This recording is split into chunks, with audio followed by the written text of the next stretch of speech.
Hello guys! Nandito na naman kayo sa Melong TV. Ngayon, isi-share ko sa inyo yung 6 na bagay na sinasayang natin sa buhay natin. So, ito yung mga bagay na kadalasan na we-waste natin talaga, na hindi natin din namamalayan. So, parang along the way, at saka pa lang natin na-realize na sinayang pala natin itong mga bagay na ito. So, ito yung mga, sa tingin ko, mga precious na dapat talaga is iniingatan natin. And as we go matured, lalo na pag nakaka-realize na tayo, nag-iisa na tayo, tapos nandyan na nakakapag-isip-isip tayo, nagkakaroon tayo ng time na mag-meditate, kausapin si God, mag-pray. So, ito yung mga times na nakakapagpa-realize sa atin na may mga bagay tayong mga sinayang sa buhay natin. So, ito yung mga bagay na gusto kong i-share sa inyo na personally, na-experience ko din sa life ko. Kaya gusto kong i-share sa inyo guys kung paano ko ito na-realize sa sarili ko na may mga pagkakamali din naman ako. Suddenly kasi akala natin, isisisi natin sa ibang mga tao kung ano yung mga nangyari sa buhay natin kasi pinanganak akong mahirap, kasi ganito lang kami, ganito lang yung family namin, ito na yung nakagisnan ko, like wala namang ibang tumutulong sa akin, alam mo, parang walang nakakaintindi sa akin, wala ako kasing mga connections, yung alam mo yun, ang dami nating sinisisi sa buhay, like dito lang kasi ako, ito lang dito lang dito lang ako pinanganak, napakasimple ng buhay namin, napakahirap, yung pagka parang na-degrade mo na yung sarili mo, like, hindi mo na nakita yung mga ibang bagay na hindi pala yun yung mga mali sa buhay mo, kundi nasa sarili mo pala din yung mga pagkakamali. So, yan yung mga na-realize ko this past few months ng pag-iisa ko, lalo na nung last year na nawala si Papa. Trinay ko naman din talaga na ayusin yung life ko with friends, with relationship, with my family, alam mo yon, like nag-connect pa rin naman ako sa mga tao.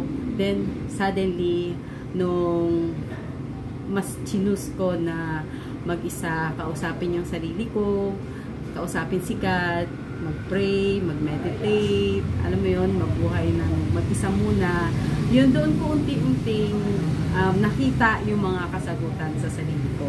So ayun guys, kaya gusto kong i-share ngayon sa inyo yung 6 na bagay na ito na sinasayang natin sa buhay natin.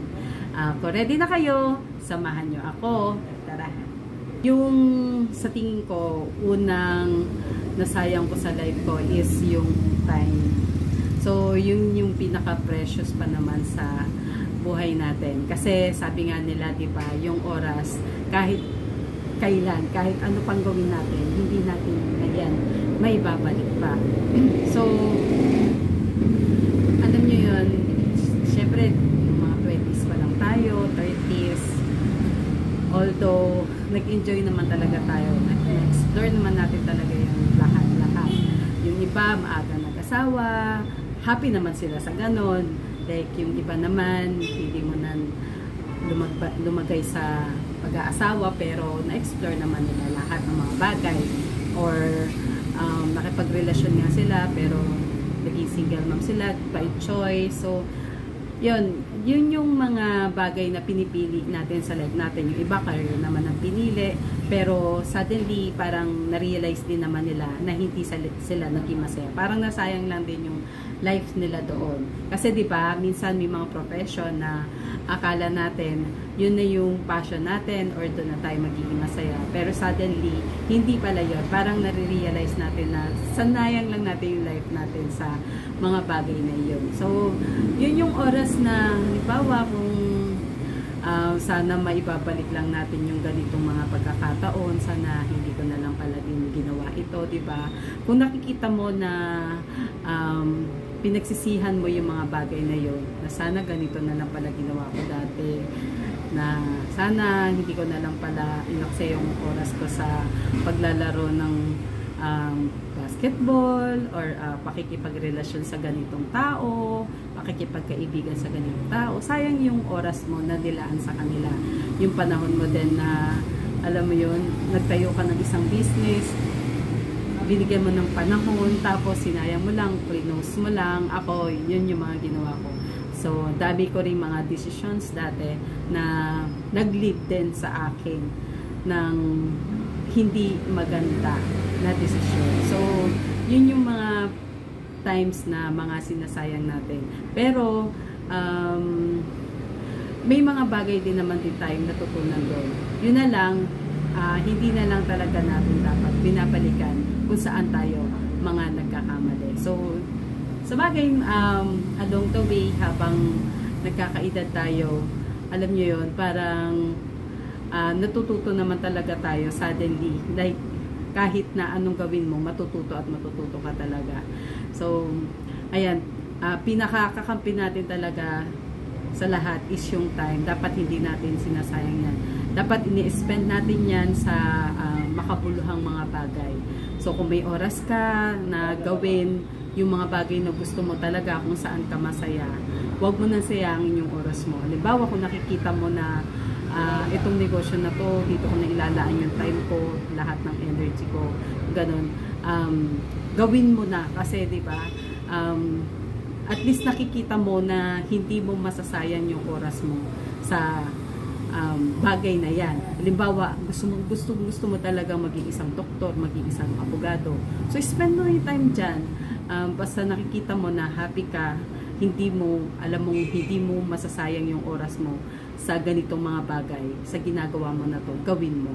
So, yun yung pagpapahalaga na wag nating i-waste yung ating time, diba? Gamitin natin kung saan tayo sasaya. So, ayun yung una sa listahan ko. Yung pangalawa is yung money. So, diba, nung bata tayo, parang wala lang tayong pakialam. Kumbaga, nag-spend lang tayo ng mga time ng mga pera natin na sige lang, gastos lang dito, gastos doon, punta dito, punta doon, kainin natin lahat ng mga gusto natin kainin. Alam mo yun, like, hindi natin naiisip na yung pera na we-waste natin. Like, negosyo dito, negosyo doon, tayo ng bagong business, mag-invest sa ganito. Like, hindi wise yung paggastos natin sa lahat ng mga bagay. Sa mga, lalo na sa mga gamit natin, di ba? Dati na parang na-obsess din ako bumili ng mga things. Like, gusto ko pa dati yung mga may signature. So, gusto ko pag bumili ako ng sapatos, ganito, ng damit, ganito, yung ganyan. So, hindi ko naiisip na dapat pala yung pera pinapatubo mo, pinapalago mo. Di ba nga, yung rules ng money, dapat ina-earn, ini-spend, tapos sinisave, tapos ini-invest. So, ayaw ng pera na natutulog. Ayaw niya sa mga taong hinahayaan lang siya sa isang lugar. Ang gusto ng pera is gumagalaw siya. So, kung meron kang time na nag-earn ka ng money, so ang gawin mo, mag-earn ka, tapos mag-spend ka. Siyempre, sa kailangan mo lang, sa importante. So, live below your means pa rin. And then, sa pangatlo is save. At least, save. Siyempre, kung hindi naman lahat ng kita mo, gagastusin mo, di ba? So, dapat pa rin talaga mag-save ka pa rin kasi yung savings mo na yon, at least anytime, kung may emergency ka na kailangan mo, halimbawa business opportunity or merong emergency sa family, may magkasakit, at least may mahuhugot ka. So, yun yung one rule din ng money. Tapos yung pang-apat is matutunan mong mag-invest. So, let your money work for you. Sabi nga nila, di ba, if you don't find a way to make money while you are asleep, diba, hindi ka talaga magiging wealthy. So, yan yung isa sa mga mga natututunan ko sa ngayon. So, yun guys, yan yung mga bagay na dapat iniisip natin sa pera. Don't waste money anymore. Kapag ka na-realize mo na itong mga bagay na to, huwag mo nang sayangin ang pera mo ulit. So, yan yung aking pangalawa. Yung pangatlo is yung energy mo. So, dati kasi, di ba, bata pa tayo, sige lang, sinasayang natin yung time natin, sinasayang lang natin yung energy natin. Halimbawa, puro tayo laro, puro tayo puyat, puro barkada, puro inom. Alam mo yun, yung lakas natin, hindi natin na ilalagay sa tama. So, dati ako, naisip ko din na magbarkada talaga ako, alam ng mga kapatid ko yan. So, tsaka ng mga kamag-anak ko, mga family ko, alam nila na mahilig ako makipagkaibigan. So, yun yung mga energy na sinayang ko. Na dati, kung kani-kanino lang ako sumasama, sige lang, pag nayaya lang ako, sige, tara, para pang, dumating sa times na sobrang naaliw talaga ako sa mga friends, sa mga bagay na walang katuturan, alam mo yun, na hindi ako kumikita, na alam mo yun, nagwawaldas lang ako ng mga time ko, ng money ko, na hindi ko naiisip na wala pala akong patutungan sa ganung mga bagay. So, sinayang ko lang pala yung energy ko na yun. Diba? Ang dami sa atin, lalo na sa ngayon, diba? Nagpupuyat sa mga pag-ML, alam mo yun, sa panonood ng mga Netflix, sa mga pelikula, Korean novelas, kung ano-ano, sa mga balita, sa mga social media, diba? Inaaksaya natin yung energy natin sa mga ganung mga bagay. So, hindi natin nare-realize na meron pala tayong buhay at goals na kailangan nating harapin, na hindi pala dapat natin wini-waste yung energy natin sa ganung mga bagay, di ba? Kung halimbawa may naitayo ka ng negosyo, tapos puro ka naman puyat, puro ka naman barkada, puro ka inom, tapos kung ano-anong ginagawa mo sa buhay mo, kung pinokus mo na lang yung oras mo sa pagninegosyo, di sana, di ba, mas mabilis yung paglago mo, di ba? Sana mas marami kang natutunan kung nakafocus ka sa isang bagay. So, yan yung isa sa mga na-realize ko netong mga huling mga araw. So, ito yung mga isang dapat hindi ko na wini-waste ngayon sa buhay ko. So, yung aking pang-apat is yung opportunities. So, sa edad ko na rin na to, di ba? Nasa 42 na ako. So, iniisip ko din kapag nare-realize ko, ang dami ko na rin palang mga opportunities na sinayang. So, dati, ang dami ko ng mga nakilala, mga medyo bigati na mga tao, di ba? Sa mga communities, sinayang ko lang yung mga pagkakataon na yun, mga seminars, trainings, na hindi ko naman ginamit talaga. So, may mga opportunities sana doon.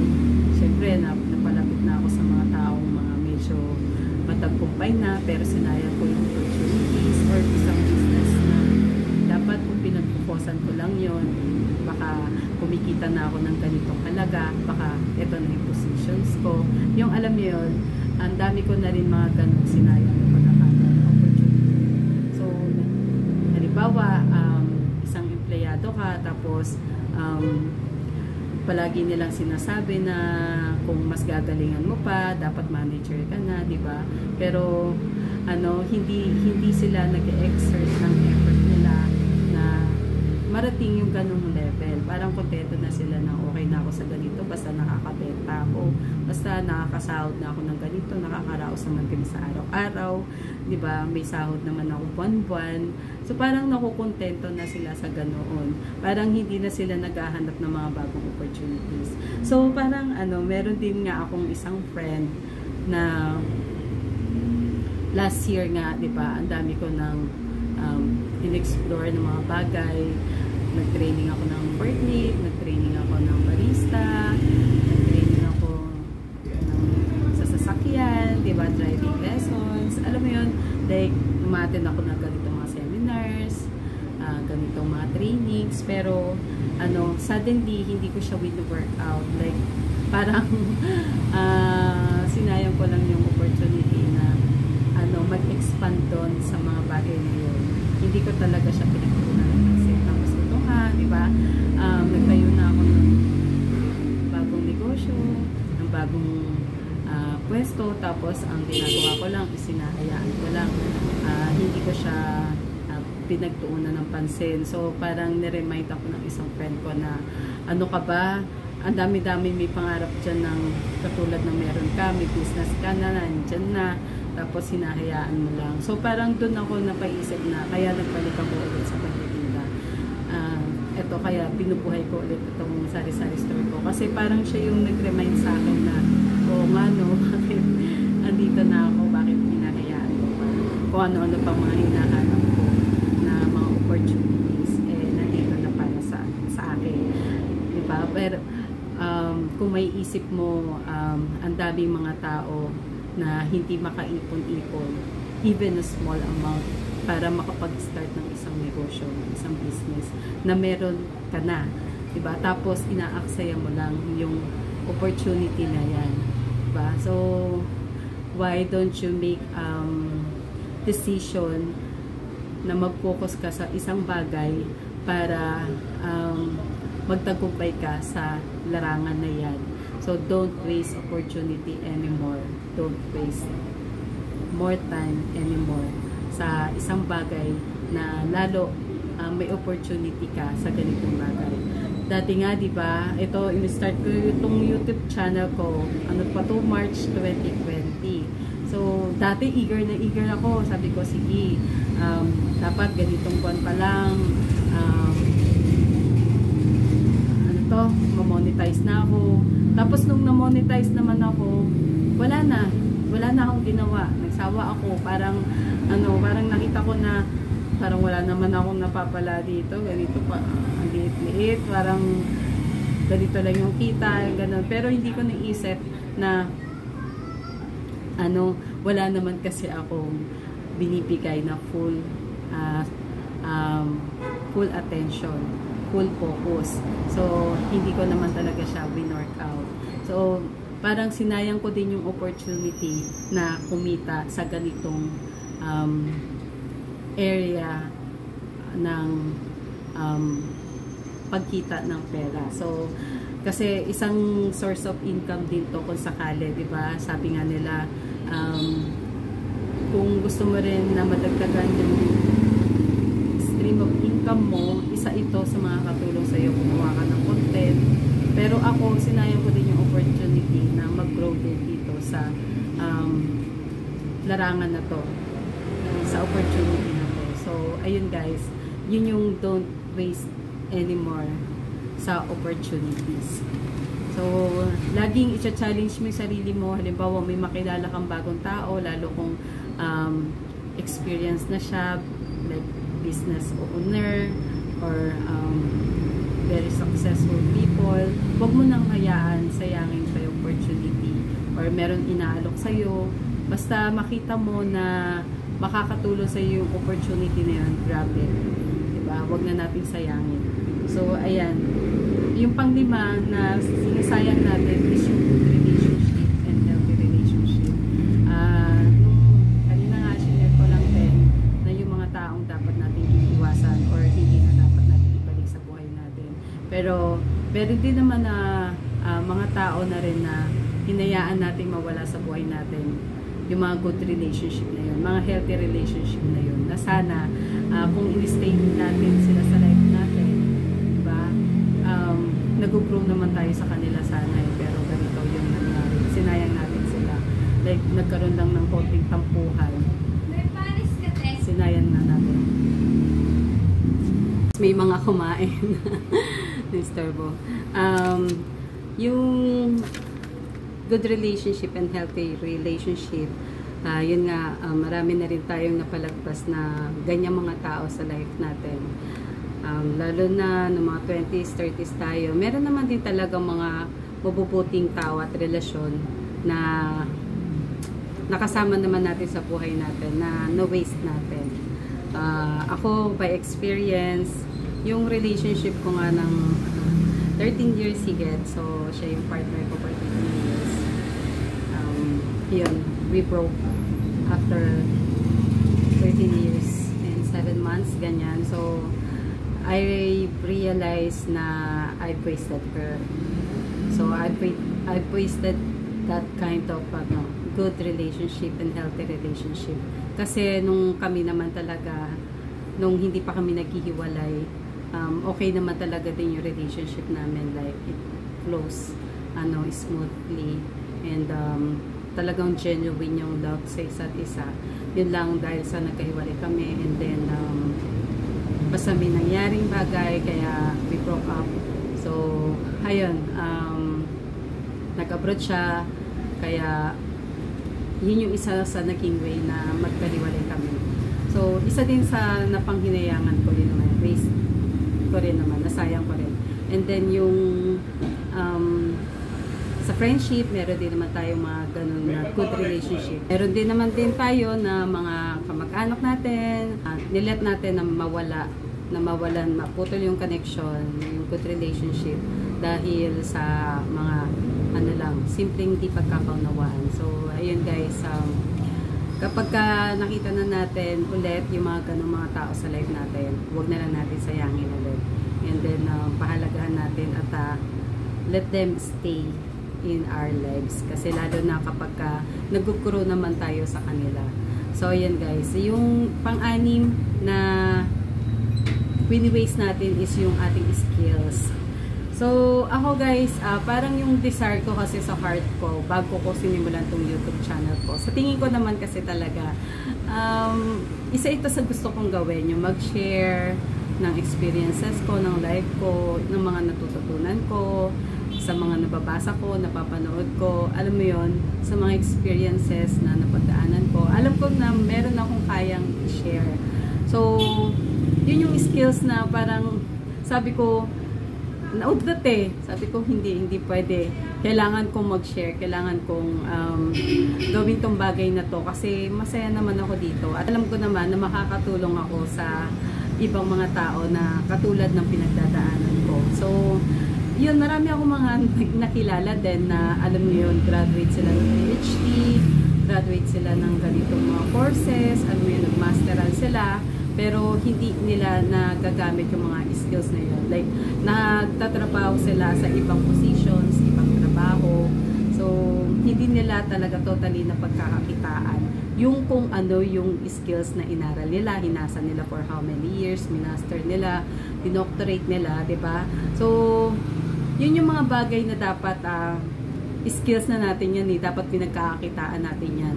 So, sa maliit na mga bagay, dapat meron talaga tayong alam yun, meron tayong pinupush sa sarili natin na skills na alam natin kaya natin gawin natin. Kung alam natin mag-excel tayo sa bagay na yun, gawin natin.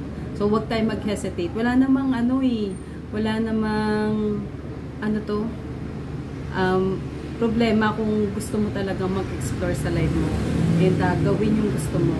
Ang importante, masaya ka sa ginagawa mo tapos wala kang ibang inaapakan na tao. And alam mo na makakatulong ka sa iba, why not? Yun, lahat naman ng bagay na yan, basta alam mo na merong value na maibibigay sa ibang tao, gawin mo. And malay mo, may isang buhay ka na change dahil sa, alam mo yun, sinare mo. Diba? So, without even knowing na meron ka palang nabago na buhay. So, ang saya sa pakiramdam na yun. And sometimes, darating talaga tayo sa point ng life natin. Katulad ng mga naaral ko, yung mga tinuturing ko ng mentor ngayon sa life ko. Yung sila Jim Rohn, sila Robert Kiyosaki, yung mga author ng books, and yung mga inspirational and motivational speakers. So, sila yung tinuturing ko ngayon na mga mentor. So, yun, hindi nila alam na isa ako sa nabago nila yung life, yung pananaw sa buhay, and magkaroon ng goals sa life. So, yun yung pinaka-importante guys, malaman mo kung ano yung mission mo sa life, yung purpose mo, and makapagtayo ka man lang ng sarili mong legacy.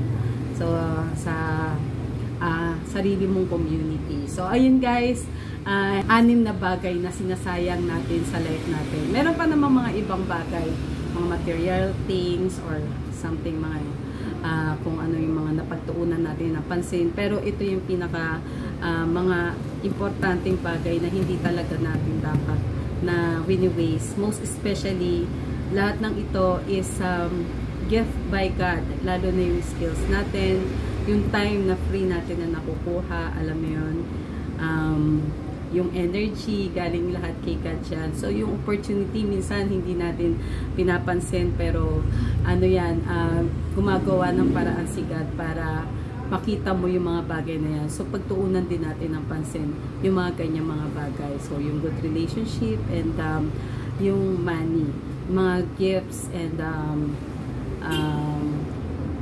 biyaya na binibigay sa atin ni God. So, ayan guys. Ngayon, yan muna ang masishare ko sa inyo for today. Kung nagustuhan nyo share ko, please like, share, comment, and subscribe to my channel para palagi kang updated sa mga bagong videos na i-upload ko. See you sa next vlog. God bless and ingat palagi.